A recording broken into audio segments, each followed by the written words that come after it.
बिस्मिल्लाहिर्रहमानिर्रहीम अस्सलामु अलैकुम वरहमतुल्लाहि वबरकातुहू। सोचो, एक रात लोग अपने घरों में सुकून से सो रहे थे। उनके शहर रोशनियों से जगमग कर रहे थे, महफिलें लगी हुई थी, लोग हंस रहे थे, गुनाहों में डूबे हुए थे और उन्हें लगता था कि कोई उनका कुछ नहीं बिगाड़ सकता। लेकिन फिर आसमान से पत्थरों की बारिश शुरू हो गई, जमीन कांप उठी, पूरी बस्ती उलट कर रख दी गई और सुबह होने से पहले एक पूरी कौम दुनिया के नक्शे से मिटा दी गई। लेकिन सवाल ये है, आखिर वो कौन सा गुनाह था जिस पर अल्लाह ताला ने इतना खौफनाक अजाब नाजिल किया? ये सिर्फ एक कहानी नहीं, कुरान मजीद का वो वाकया है जो आज भी इंसानियत को हिला कर रख देता है। नाजरीन, ये वाकया है कौम लूत का। हजरत लूत अलैहिस्सलाम एक ऐसी कौम की तरफ भेजे गए जो ज़ाहिरी तौर पर बहुत तरक्की याफ्ता थी। उनके शहर आबाद थे, तिजारत होती थी, लोग ऐश व आराम की जिंदगी गुजारते थे। लेकिन उनके मुआशरे के अंदर एक ऐसा जहर फैल चुका था जो धीरे धीरे पूरी कौम को बर्बाद कर रहा था। और सबसे खतरनाक बात यह थी कि उन्हें अपने गुनाह पर शर्म नहीं थी, बल्कि वो उस पर फख्र करते थे। कुरान मजीद में अल्लाह ताला फरमाता है कि हजरत लूत ने अपनी कौम से कहा, क्या तुम वो बेहयाई करते हो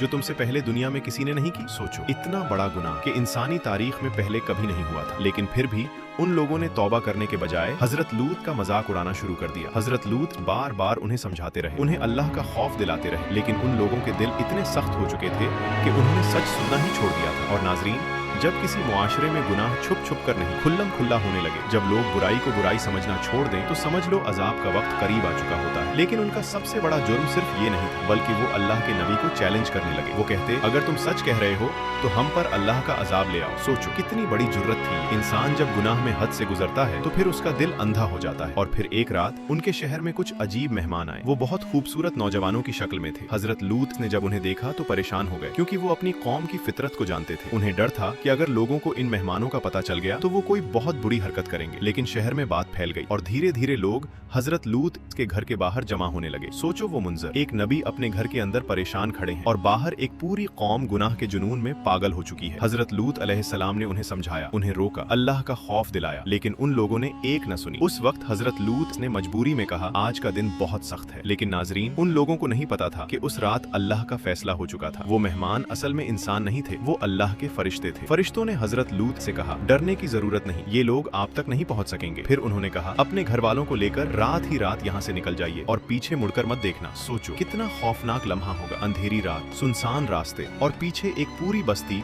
जिसके लिए अल्लाह का अजाब तैयार हो चुका था। हजरत लूत अपने घर वालों को लेकर शहर से निकल गए, लेकिन उनकी बीवी पीछे रह गई। क्यों? क्योंकि उसका दिल उस कौम के साथ था। इंसान सिर्फ अपने अमल से नहीं, कभी कभी अपनी सोच और अपनी तरफदारी की वजह से भी हलाक हो जाता है। और फिर अल्लाह का अजाब नाजिल हुआ। कुरान मजीद में आता है कि अल्लाह ताला ने उस बस्ती को उलट कर रख दिया। आसमान से पत्थरों की बारिश की गई, एक के बाद एक पत्थर उन लोगों पर गिरने लगे जो लोग अपने गुनाह पर हंस रहे थे, जो अल्लाह के नबी का मजाक उड़ा रहे थे, जो समझते थे कि उन्हें कोई नहीं रोक सकता। कुछ ही लम्हों में सब मिट्टी के नीचे दबा दिए गए। ना उनकी ताकत काम आई, ना उनका माल, ना उनकी बस्तियां, सब खत्म हो गया। नाजरीन, कुरान में कौम लूत का वाकया सिर्फ इसलिए नहीं बताया गया कि हम एक पुरानी कहानी सुनकर चले जाएं, बल्कि इसलिए ताकि इंसान समझ सके